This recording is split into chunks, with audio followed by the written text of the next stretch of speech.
चलो मित्रों, भौतिक विज्ञान चैप्टर नंबर 1 नो आ लास्ट लेक्चरनी अंदर આપણે ગૌસના નિયમના ઉપયોગોની ચર્ચા કરવાના છે। એની અંદર પ્રથમ ઉપયોગ આપણે જાણી જવાય કે ટોટલ આપણી ટેક્સ્ટ બુકની અંદર ત્રણ ઉપયોગો આપેલા છે। ત્રણ ઉપયોગોની હું ચર્ચા કરવાની ટ્રાય કરીશ। એક તો અનંત લંબાઈના વિદ્યુત પ્રવાહ આધારિત તાર વડે ઉદ્ભવતું ચુંબકીય ક્ષેત્ર, બીજું આપણને સમતલ આપેલું છે અને ત્રીજું કયું આપેલું છે કવચ માટે આપેલું છે। ત્રણ ઉપયોગો છે, હું ત્રણની ચર્ચા કરવાની ટ્રાય કરું। તો પ્રથમ આપણે એનો ઉપયોગ લઈએ અનંત લંબાઈના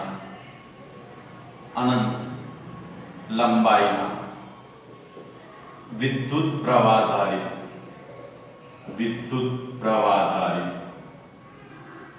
તાર વડે ઉદ્ભવતું ચુંબકીય ક્ષેત્ર,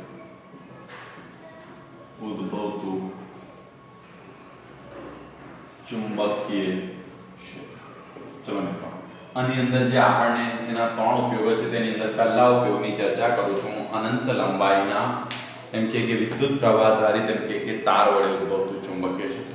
મિત્રો, હવે ગૌસે આપણને એવું કીધેલું હતું કે ભાઈ જે આકાર જે પદાર્થો સમમિતિ ધરાવે છે તેવા પદાર્થો માટે ગૌસનો નિયમ લાગુ પાડવામાં જેની ઉપયોગિતા એટલે કે જે આપણી કેલ્ક્યુલેશન છે કેલ્ક્યુલેશન ઝડપી બને છે। બીજા બધા પદાર્થોને આપણે ગૌસનો નિયમ લાગુ પાડીએ તો કેલ્ક્યુલેશન ટફ બને છે કે શું બને છે એની આપણે એક્ઝેક્ટ ના કહી શકીએ। તો પહેલા હું એક અનંત લંબાઈની વિદ્યુત પ્રવાહ આધારિત તાર લઈ લઉં છું। આ રીતે મેં અનંત લંબાઈની અંદર એમ કે અતિ પાતળો તાર લેવાનો છે। તો આવો એક પાતળો તાર હું લઈ લઉં છું જે અનંત લંબાઈનો છે, એટલે કે આ તરફ ઇન્ફિનિટી સુધી પથરાયેલો છે। હજુ પાતળો જોઈએ તો આપણે લઈ લઈએ અહીંયાથી આ રીતનો શું કરવામાં આવે છે અનંત લંબાઈનો એક તાર લીધેલો છે જે ઇન્ફિનિટી બંને તરફ શું કરવામાં આવે છે અનંત લંબાઈ સુધી પથરાયેલો છે। આ રીતની અંદર તાર પર ધારો કે ધારી લઈએ આપણે વિદ્યુત પ્રવાહ જે છે રેખીય વિદ્યુત પ્રવાહ ઘનતા શું કરીએ લેમ્બડા લઈએ આ રીતનું। આના પર ધન વિદ્યુત ભાર ઋણ વિદ્યુત ભાર પણ તમે લઈ શકો છો। એ કઈ દિશામાં હશે અને વિરુદ્ધ દિશામાં હશે। અનંત લંબાઈનો તાર લઈ લીધો।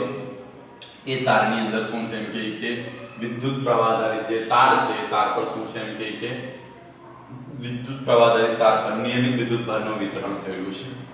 હવે આ વિદ્યુત ભારના વિતરણના લીધે મારે શું કરવું છે એમ કે આ તારથી એમ કે r અંતરે આવેલું કોઈ એક બિંદુ લઈ લેમ। એ બિંદુ p હું ધારો કે લઈ લેમ છું। તો p બિંદુએ મારે શું કરવું છે વિદ્યુત ક્ષેત્રની ગણતરી કરવી છે। એટલે કે આ તારથી r જેટલા અંતરે આવેલું જે બિંદુ p છે p પાસે મારે શું કરવું છે એમ કે વિદ્યુત ક્ષેત્રની ગણતરી કરવી છે। તો બિંદુ p પાસે મારે વિદ્યુત ક્ષેત્રની ગણતરી કરવી હશે તો શું કરવું પડશે મારે પહેલા તો ગાઉસનો નિયમ લગાડવા માટે શું લેવું પડશે ગાઉસિયન સપાટી। તો હું ગાઉસિયન સપાટી તરીકે આ રીતે એક નળાકાર પસંદ કરી લઉં છું। ગાઉસિયન સપાટી તરીકે હું શું કરું છું એક નળાકાર આવો પસંદ કરી લઉં છું। આ રીતે મેં એક નળાકાર પસંદ કર્યો।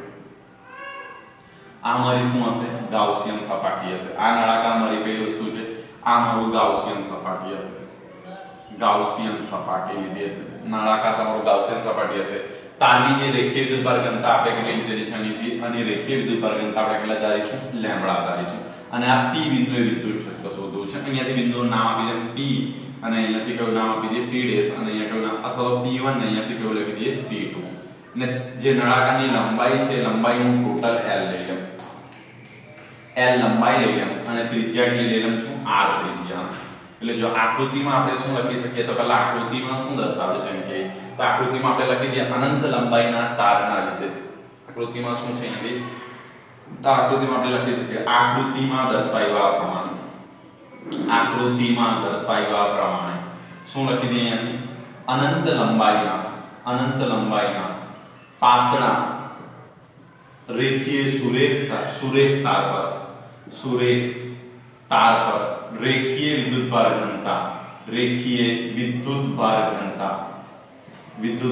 ઘનતા લેમ્બડા છે। ચલો રેખીય વિદ્યુતભાર ઘનતા આપણે કઈ ધારી લીધી લેમ્બડા છે એમ કે હવે લખી દઈએ આ તાર શું થાય એમ કે આ તારથી r અંતરે આવેલા બિંદુ શું કરીએ p બિંદુ પાસે વિદ્યુત ક્ષેત્ર મેળવવા માટે લખી દઈએ। હવે આ તારથી r અંતરે આવેલા બિંદુ p પાસે વિદ્યુત ક્ષેત્ર મેળવવા માટે વિદ્યુત ક્ષેત્ર મેળવવા માટે શું કરીએ અહીંયાથી આપણે મેળવવા માટે r ત્રિજ્યા અને l લંબાઈ ધરાવતા r ત્રિજ્યા અને શું લખી દઈએ અને l લંબાઈ ધરાવતા અને l લંબાઈ ધરાવતા બંધ નળાકારને ગાઉસિયન પૃષ્ઠ તરીકે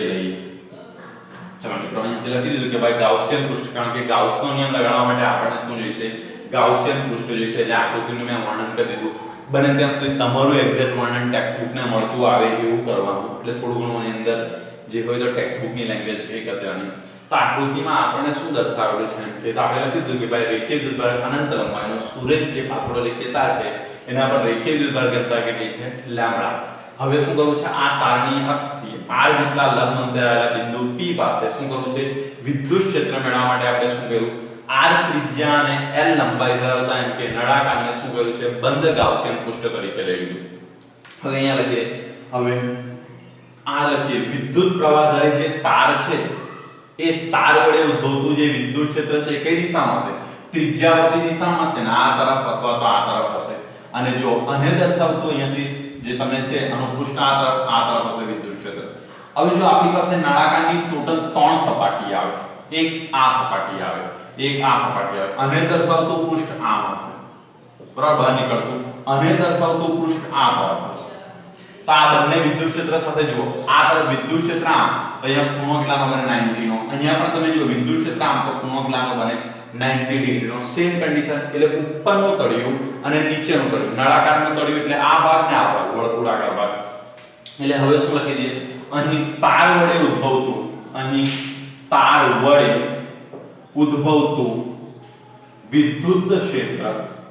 ઉદ્ભવતું વિદ્યુત ક્ષેત્ર ત્રિજ્યાવર્તી દિશામાં હોવાથી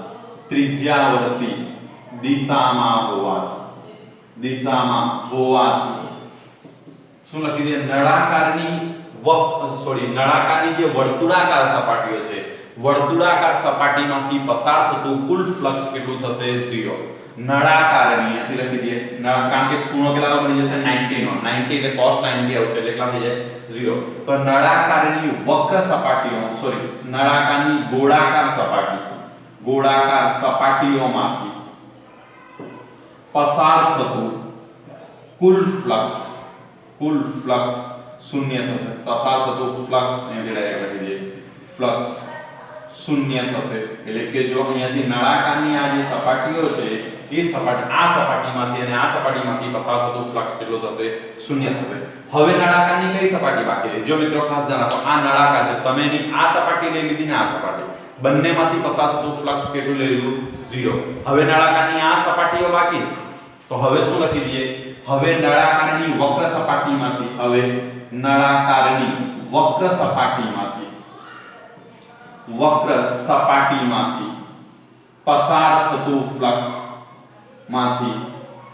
પસાર થતું ફ્લક્સ એટલે નળાકારની જે વક્ર સપાટી છે વક્ર સપાટીમાંથી પસાર થતું ફ્લક્સ phi કેટલું હશે તમારી પાસે તો હવે આપણને ખબર છે ફ્લક્સ phi બરાબર આપણી પાસે કયું સૂત્ર હતું E ડેલ્ટા S cos 0 બરાબર ને cos થીટા ડેલ્ટા S એટલે બધા જ લેવાના તો અહીંયાથી E લઈ લઈએ ચલો E કેમ લીધું મિત્રો તો E બધે સરખું રહેશે કારણ કે r અંતરે વિદ્યુત ક્ષેત્ર કયું E બરાબર kq / r સ્ક્વેર વડે આપવામાં r સરખું તો આ વિદ્યુત ક્ષેત્રનું મૂલ્ય કેવું રહેશે સરખું ડેલ્ટા S એટલે વક્ર સપાટીનું ક્ષેત્રફળ ડેલ્ટા S એટલે બધી વક્ર સપાટીનું ક્ષેત્રફળ ચલો નળાકારની વક્ર સપાટીનું ક્ષેત્રફળ કયું આવશે કયું સૂત્ર છે 2 pi rl કયું લખી શકો 2 pi rl અને cos કેટલા આવી જશે 0 cos 0 કેટલા થાય 1 તો ફ્લક્સ phi બરાબર કયું થશે E ડિવાઇડ બાય કેટલા આવી જાય 2 pi rl cos 0 કેટલા થઈ જશે 1 હવે ગાઉસના નિયમ પરથી તમે શું લખી શકો હવે ગાઉસના નિયમનો ઉપયોગ કરીએ તો હવે જુઓ ગાઉસના નિયમ પરથી આપણે શું લખી શકીએ ગાઉસના નિયમ પરથી તો ગાઉસનો નિયમ આપણને શું કહે છે ફ્લક્સ phi શું હશે summation of q divide by શું છે એપ્સિલોન 0 એટલે બંધ પૃષ્ઠ વડે ઘેરાયેલો કુલ વિદ્યુતભાર અને એપ્સિલોન 0 ના ગુણોત્તર બરાબર હોય છે હવે બંધ પૃષ્ઠ એટલે આને વડે કેટલો વિદ્યુતભાર ઘેરાય તો આની લંબાઈ કેટલી છે તો આપણી પાસે આવું સૂત્ર હતું ને લેમ્બડા શું છે q ડિવાઇડ બાય l તો અહીંથી લેમ્બડા તો તો q કેટલા થશે q શું થશે લેમ્બડા * l આવી જશે ને ચલો તો આ કિંમત મૂકવાની ટ્રાય કરીએ તો હવે જો ફ્લક્સ phi બરાબર તમારી પાસે કેટલા આવશે અહીંયાથી લેમ્બડા * l ડિવાઇડ બાય અહીંયાથી કેટલા આવી જશે એપ્સિલોન 0 લેમ્બડા ની વેલ્યુ તમારી પાસે છે ચલો કઈ છે e અને અહીંયા કયું આવે છે તમારી પાસે 2 pi r l અને અહીંયા કેટલા છે લેમ્બડા l ડિવાઇડ બાય શું છે એપ્સિલોન 0 માટે e શું આવશે લેમ્બડા l ડિવાઇડ બાય શું આવશે 2 pi r l epsilon 0 l અને l કટ માટે અહીંથી શું આવશે લેમ્બડા ડિવાઇડ બાય શું આવશે twice pi એપ્સિલોન 0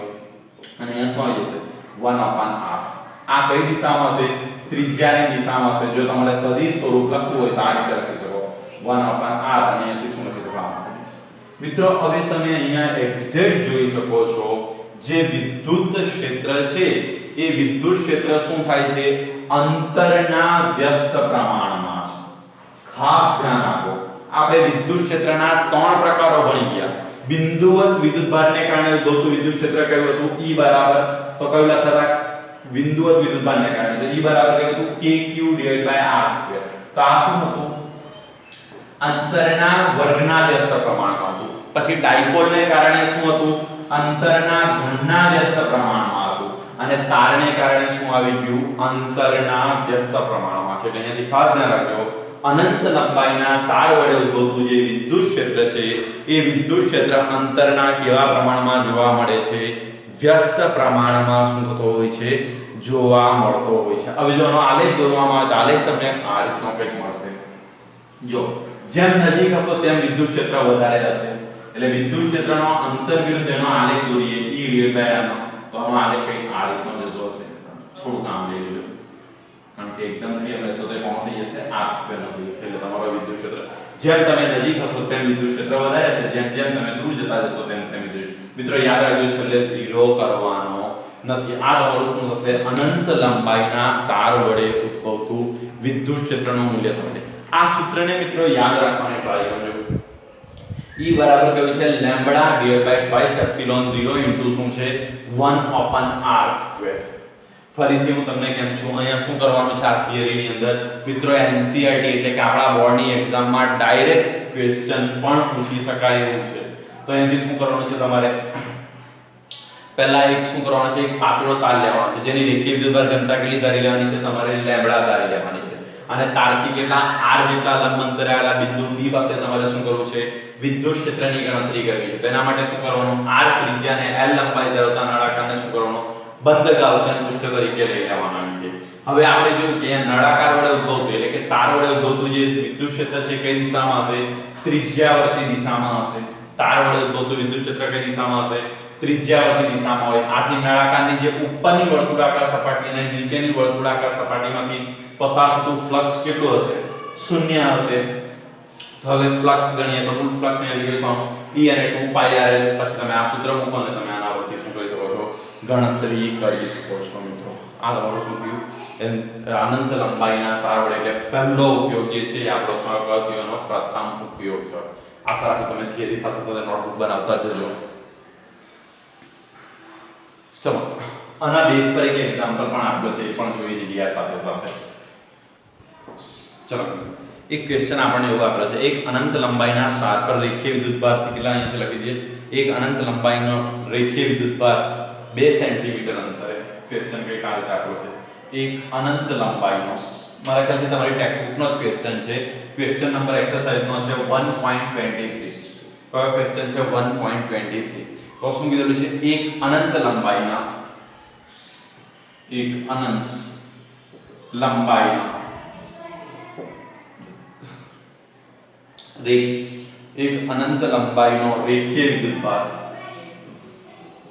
રેખીય વિદ્યુતભાર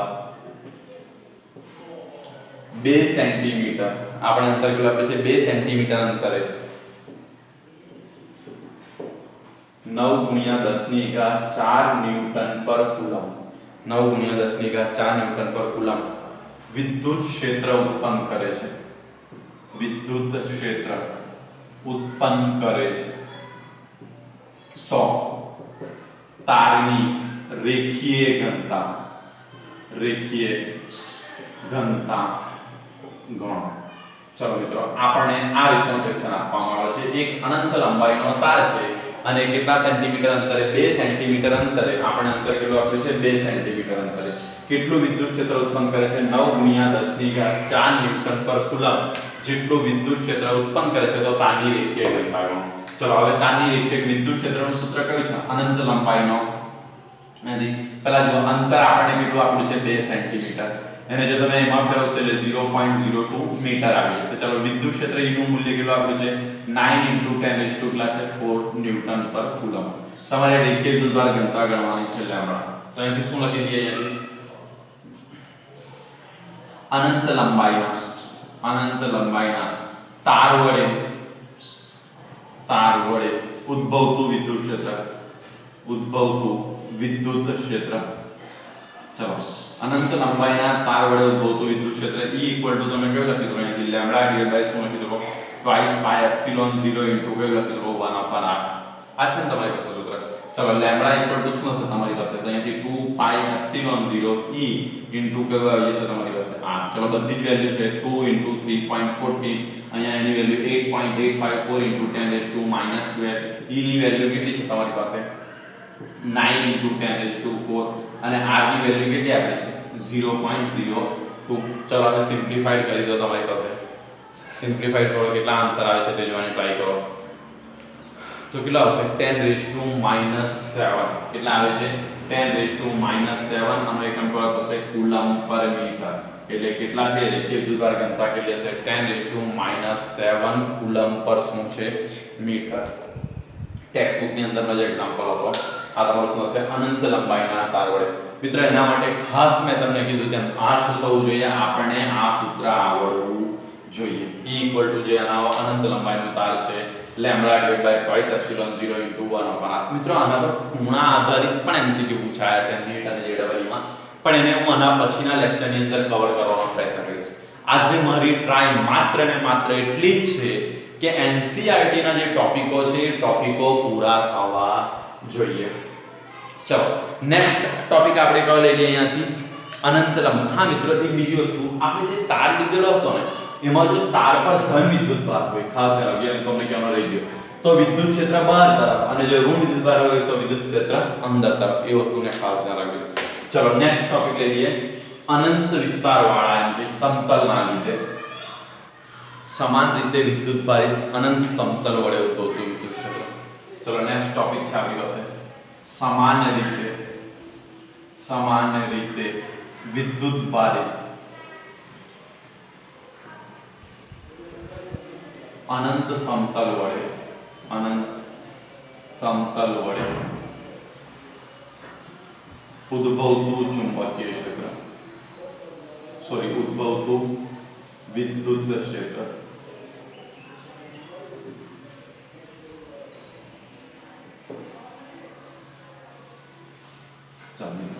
સામાન્ય રીતે વિદ્યુતભારિત અનંત સમતલ વડે ઉદ્ભવતા વિદ્યુત ક્ષેત્રની ગણતરી કરવાની છે એક અગત્યનો આ પણ તમારો એક પોર્શન છે અને જોવાની ટ્રાય કરીએ તો હવે શું કરીશું આપણે સમતલ લઈશું સમતલ એટલે કોઈ એક પૃષ્ઠ લેવાનું છે સપોઝ હું આ પૃષ્ઠ લઉં આ અનંત વિસ્તારનું હોય તો આના વડે ઉદ્ભવતું મારે પૂરે મેળવવાનું છે તો કોઈ હું એક સમતલ લઈ લઉં છું આ રીતનો ધારો કે મેં એક સમતલ લઈ લીધો સમતલની પસંદગી મેં આ રીતની કરી છે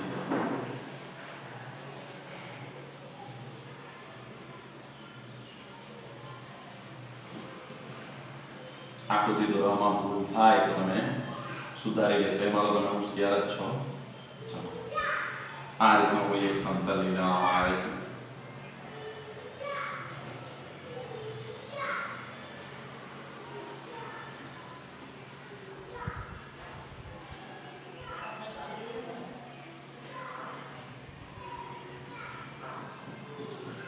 સમતલની આ ધારો છે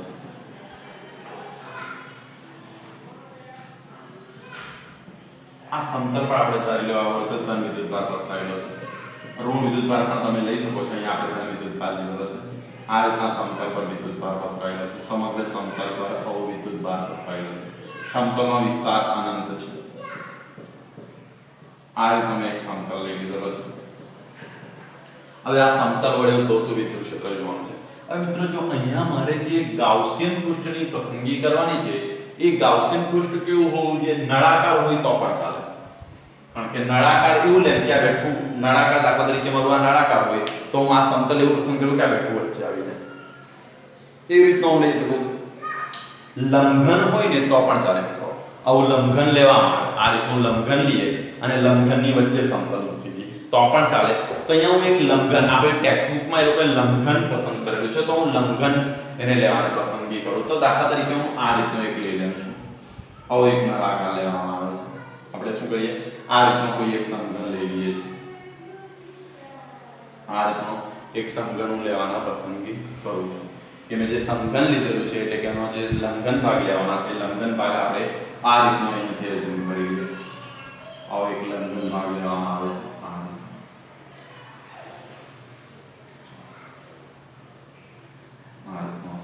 અને એનો એક છેડો આ તરફ આવો લંબઘન. હવે એ જ ભાગ મિત્રો આ તરફ આવશે તો અહીંયા આ તરફ ધારી લો અને અહીંયા નીચેનો છેડો તમારો આ તરફનો આવશે.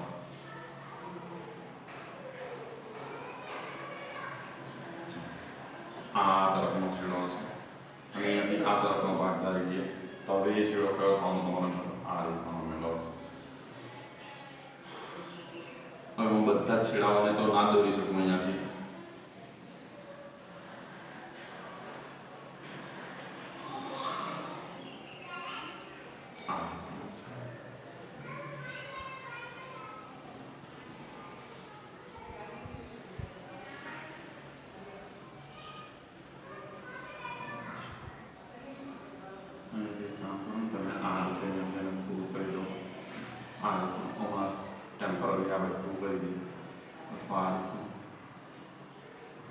આવો એક સમતલ લીધેલો છે.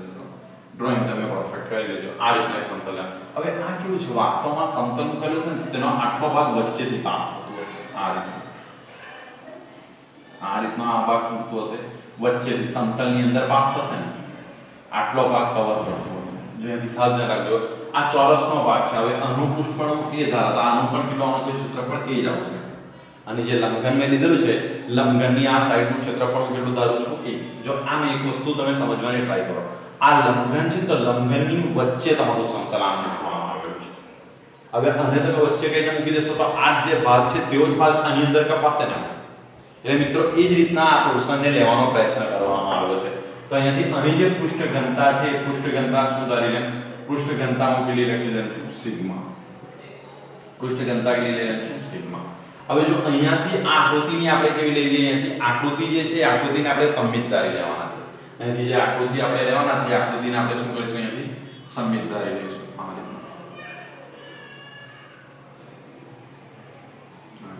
હવે આકૃતિ જેટલું અંતર આ તરફ છે તેટલું જ અંતર આ તરફનું ક્ષેત્રફળ તમારું કેટલું હશે, અહીંયાથી હું ફરી તમને ઉલ્લેખ કરી દઉં છું, તેનું ક્ષેત્રફળ કેટલું હશે તમારું a.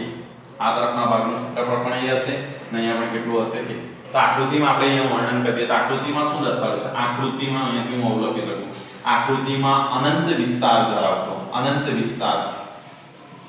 ધરાવતો એક સમતલ પર સમતલની વિદ્યુતભાર પૃષ્ઠ વિદ્યુતભાર ઘનતા સિગ્મા છે. ચલો એક સમતલનો વિદ્યુતભાર પૃષ્ઠ ઘનતા કેવું છે, સિગ્મા છે એમ કે. હવે અહીંયાથી લખી દઈએ આ સમતલની એમ કે આપણે લખી દઈએ એટલે કોઈ એક અંતર લઈ લઈએ, a અંતર d અંતર કોઈ પણ અંતર લઈ લઈએ. આ સમતલથી એમથી એટલે શું કરીએ, આ સમતલમાંથી પસાર થતો વિદ્યુત ફ્લક્સ મેળવવા માટે આપણે શું કરીએ, હવે આ સમતલમાંથી પસાર થતું વિદ્યુત ફ્લક્સ મેળવવા માટે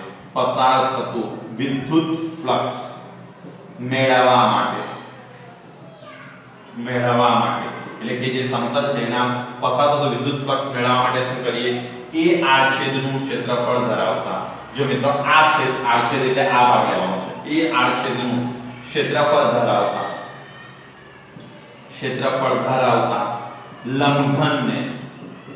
લંબઘનને ગાઉસિયન પૃષ્ઠ તરીકે લઈએ.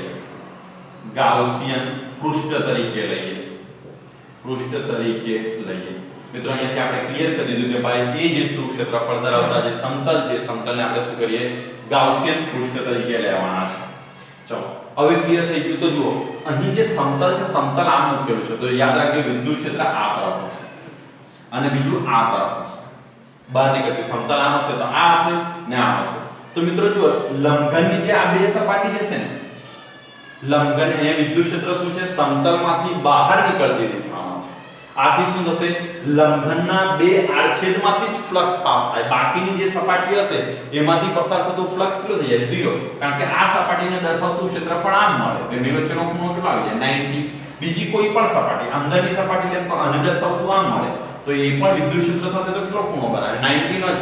અહીંયાથી લખી દે અહીં વિદ્યુત ક્ષેત્ર શું લખી દે વિદ્યુત ક્ષેત્ર લંબઘનમાંથી બહાર નીકળતી દિશામાં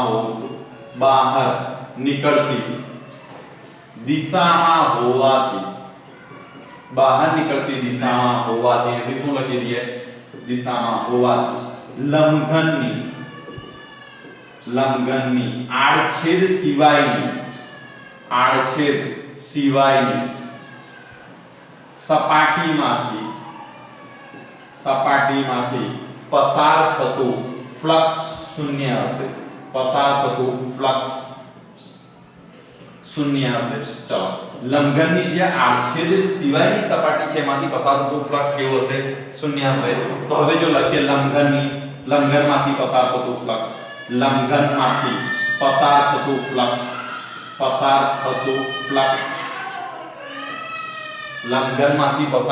ફ્લક્સ લખીએ તો ફ્લક્સ કેટલું થશે મિત્રો તો જો એક આ તરફની સપાટી ને એક આ તરફની સપાટીમાંથી પાસ થતું હશે તો કયું હશે phi r પ્લસ શું આવી જશે phi r. ચલો અહીંથી ea કારણ કે ક્ષેત્રફળ ડાયરેક્ટ લઈ લીધું છે cos 0 આવે cos 0 એટલે પાના છે 1 અને આ તરફ પણ લખી દઈએ તો એકલા માના ea એટલે અહીંયા કેટલા આવી જશે ફ્લક્સ phi બરાબર 2ea આવી જશે. ફ્લક્સ phi કેટલો આવી જશે 2ea. હવે જો આનું સૂત્ર વાપરીએ તો જો હવે ગાઉસના નિયમ પરથી તમે શું લખી શકો ના ગાઉસના નિયમ પરથી તો જો ગાઉસના નિયમ પરથી તમે શું લખવાના ફ્લક્સ phi બરાબર તમારી પાસે કયું સૂત્ર છે q શું છે એપ્સિલોન 0 અહીંયા કેટલા આવ્યા 2a અને અહીંયા કેટલા લખી શકો સિગ્મા * a લખી શકો ને કારણ કે સિગ્મા નું સૂત્ર શું છે q બરાબર ને સિગ્મા નું ઇક્વેશન શું છે q a અને અહીંયા શું લખી શકશો એપ્સિલોન 0. તો a અને a કાટ માટે e તમારી પાસે શું આવશે સિગ્મા શું આવે twice એપ્સિલોન 0 અને સદિશ સ્વરૂપે લખો તો કેટલા આવે સિગ્મા twice એપ્સિલોન 0 ને અહીંયા શું લખી શકો n કેરેટ. જો ધન વિદ્યુતભાર હશે તો વિદ્યુત ક્ષેત્ર અંદર તરફ અને ઋણ વિદ્યુતભાર હશે તો વિદ્યુત ક્ષેત્ર કઈ તરફ હશે ધન વિદ્યુતભાર હોય તો બહાર તરફ અને ઋણ વિદ્યુતભાર હોય તો કેવો હશે અંદર તરફ હશે. મિત્રો અહીંયા બીજી એક વસ્તુ તમે આ સૂત્ર પર ધ્યાન આપો અહીંયા ઉદ્ભવતું એટલે સમતલના કેસમાં ઉદ્ભવતું વિદ્યુત ક્ષેત્ર અંતર પર આધારિત નથી. અનંત લંબાઈના તારના કેસમાં શું હતું અંતરના વ્યસ્ત પ્રમાણમાં હતું. અનંત લંબાઈના કેસમાં શું હતું અંતરના વ્યસ્ત પ્રમાણમાં હતું. જ્યારે સમતલ વડે ઉદ્ભવતું જે વિદ્યુત ક્ષેત્ર આપણને મળ્યું એ અંતર પર આધાર રાખતું નથી. સમતલ વડે ઉદ્ભવતું વિદ્યુત ક્ષેત્ર અંતર પર આધારિત નથી. ખાસ ધ્યાન રાખજો મિત્રો.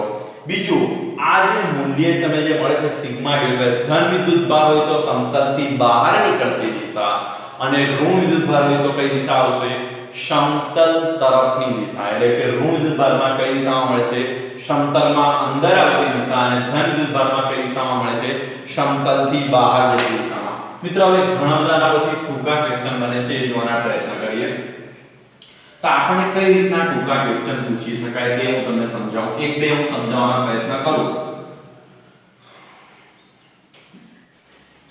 હવે આપણને એવું આપવામાં આવે છે કે દાખલા તરીકે બે સમતલ આપી દે. હું તમને એક એક સમજાવવાનો ટ્રાય કરું. આ રીતના બે સમતલ અહીંયા આના પર વિદ્યુતભાર ઘનતા સિગ્મા આના પર પણ કેવા આપી દે સિગ્મા.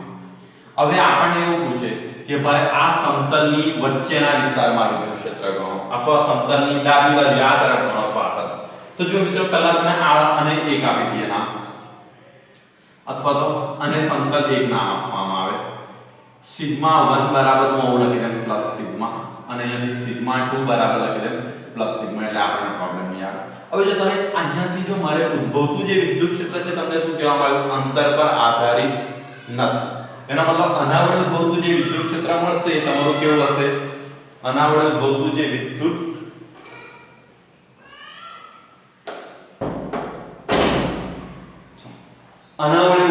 જે વિદ્યુત ક્ષેત્ર કેવું હશે અંતરથી સ્વતંત્ર. ચલો હવે આ પ્લેટને ભૂલી જાઓ. તો જો આના કારણે ઉદ્ભવતું વિદ્યુત ક્ષેત્ર અહીંયા કયું હશે E1 બરાબર કેટલું આવશે sigma divide by pi epsilon 0. અહીંયા લખું તો પણ આનું મૂલ્ય કેટલું હશે E1 બરાબર કેટલા હશે સિગ્મા ડિવાઇડ બાય કેટલા હશે પાઈ એપ્સિલોન 0. આ તરફ લખું તો પણ કેટલું હશે E1 બરાબર અહીં કેટલા હશે sigma divide by pi epsilon 0. બધામાં બહાર તરફ બરાબર અંતર પર આધારિત નથી એટલે અહીંયા હશે તેટલું જ અહીંયા.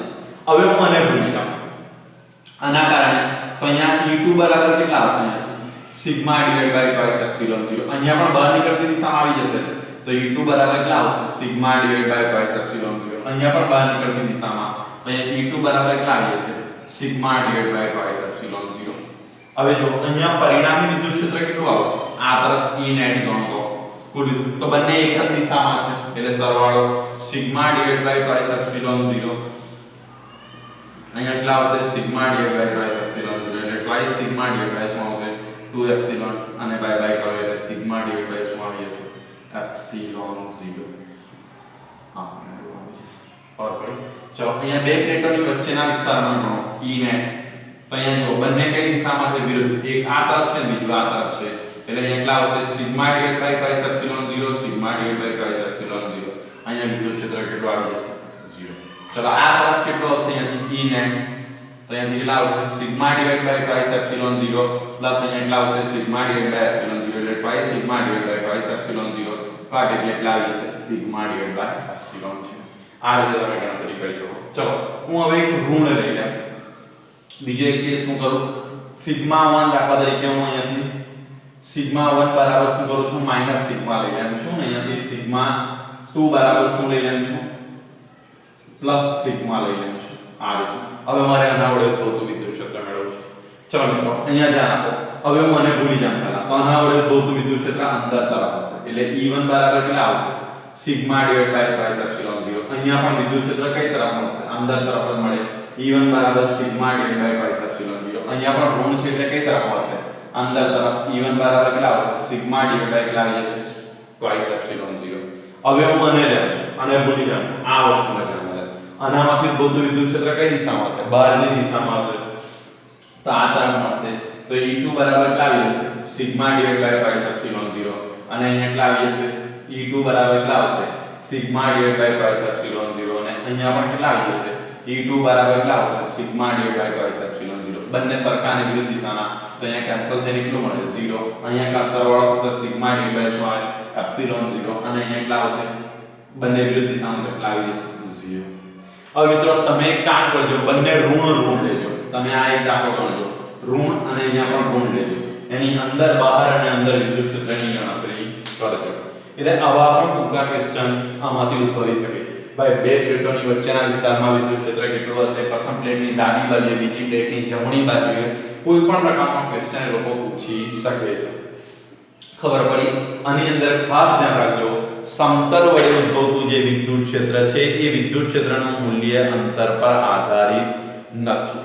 ચલો નેક્સ્ટ આપણે એક કામ કરીએ સમતલને લગતો કોઈ એક ન્યુમેરિકલ્સ હોય તો તે ન્યુમેરિકલ લઈ લઈએ. ચિંતા નહીં કરતા મિત્રો આપણે ધીરે ધીરે ચેપ્ટરના કિનારે તરફ વધી રહ્યા છે.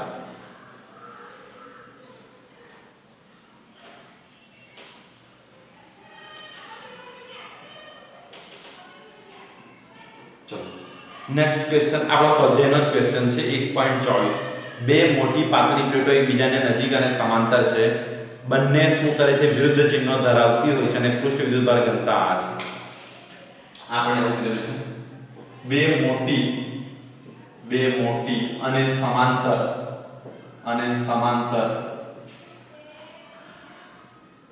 શું કીધું છે આપણે મોટી અને સમાંતર ધાતુની પ્લેટોને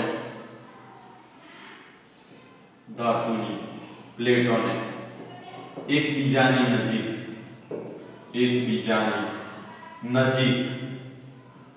મૂકવામાં આવી છે. ચલો બે શું કીધું મોટી અને સમાંતર ધાતુની પ્લેટોને શું કરવામાં આવે છે એકબીજાની નજીક મૂકવામાં આવી છે. તેમની અંદરની બાજુએ વિરુદ્ધ ચિહ્નો ધરાવતી લખી દે તેમની અંદરની બાજુએ વિરુદ્ધ ચિહ્નો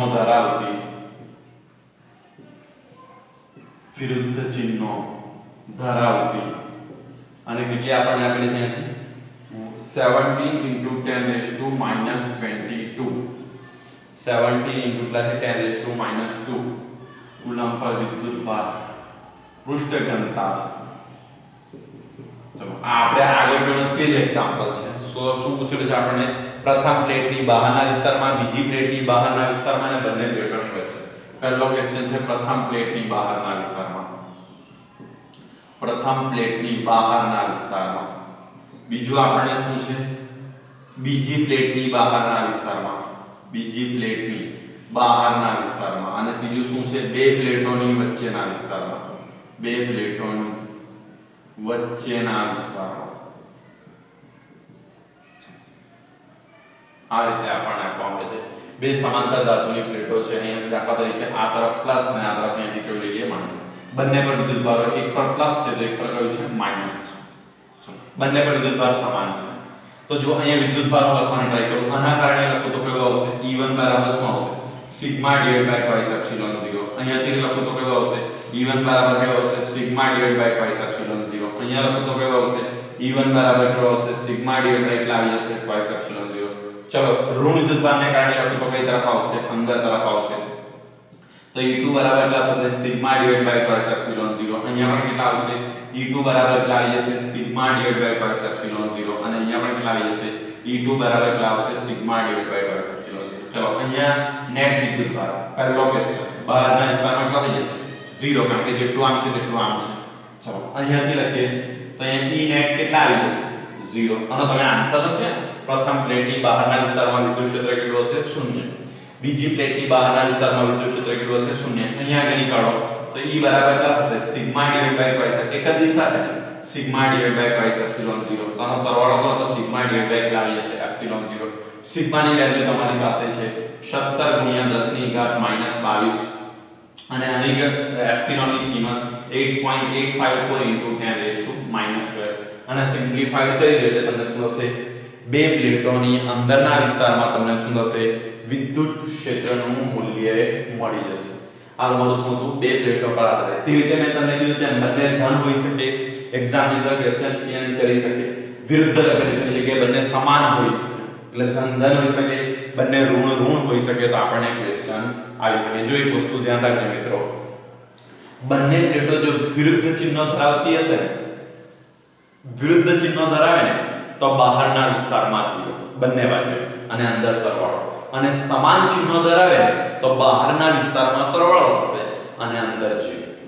આના પછી તમે કેપેસિટરની થિયરી ભણશો એટલે તમને કન્ફર્મ થઈ જશે કે બહારના જો બંને વિરુદ્ધ ચિહ્નો ધરાવે તો બહારના વિસ્તારમાં 0 અને અંદર સરવાળો. જો સમાન ચિહ્નો ધરાવે તો અંદર 0, બહારના વિસ્તારમાં કેવો થઈ જશે? સરવાળો.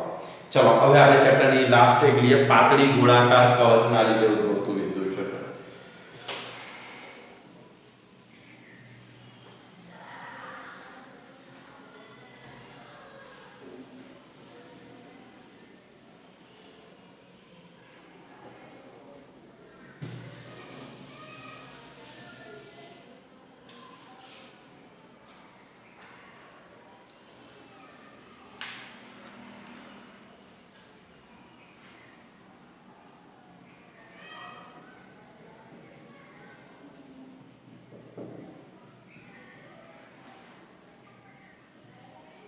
કવચને લીધે ઉદ્ભવતું વિદ્યુત ક્ષેત્ર.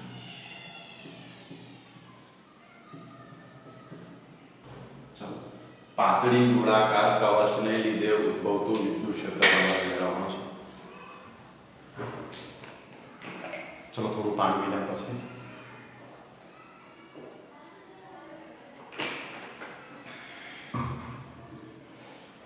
ચલો કવચ લઈએ તો દાખલા તરીકે હું આ કોઈ એક કવચ લઉં છું.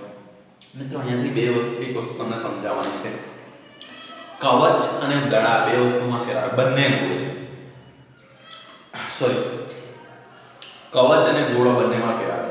કવચ પણ ગોળ આવે અને ગોળો પણ ગોળ આવે. પણ કવચ એટલે મિત્રો ખાલી બહારની સપાટી, અંદરની પોલી. દાખલા તરીકે ક્રિકેટનો દડો.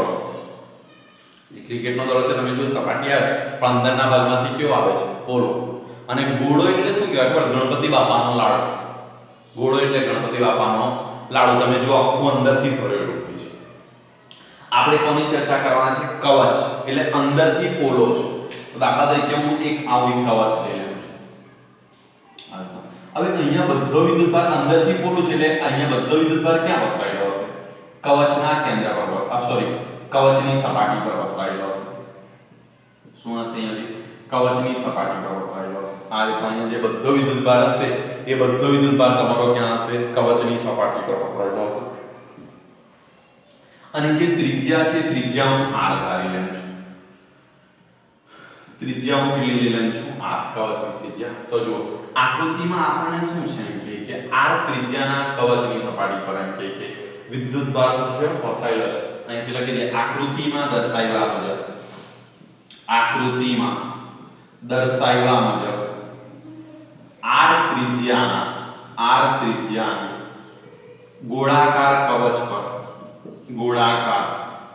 પર ધન વિદ્યુતભાર સમાન રીતે પથરાયેલો છે.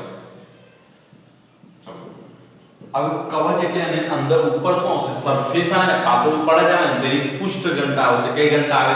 પૃષ્ઠ ઘનતા. તો આપણે ધારી લઈએ, ધારો કે ગોળાકાર કવચની પૃષ્ઠ ઘનતા સિગ્મા છે. ચલો, ગોળાકાર કવચની પૃષ્ઠ ઘનતા કેટલી લીધી? સિગ્મા છે. હવે આપણે શું કરવાનું છે? આ કવચના લીધે કવચના કેન્દ્રથી r અંતર એટલે બહારનું બિંદુ લઈએ. સ્મોલ r લઈ લેવું છું. r અંતરે આવેલા બિંદુએ શું કરવું છે? અમારે કે વિદ્યુત ક્ષેત્ર મેળવવું છે. તો અહીંયાથી બહારનું બિંદુ લઈ તમારે આ પ્રમાણેનું ગાઉસિયન પૃષ્ઠ પસંદ કરવું પડશે. કારણ કે મેં જેવું બિંદુ બહારનું એઝ્યુમ કર્યું તો મારું ગાઉસિયન પૃષ્ઠ પણ તેવું હોવું જોઈએ. તો આ રીતના મારું ગાઉસિયન પૃષ્ઠ હોવું હશે. ડ્રોઈંગ તમારું પરફેક્ટ છે, તમને પહેલેથી ખબર છે.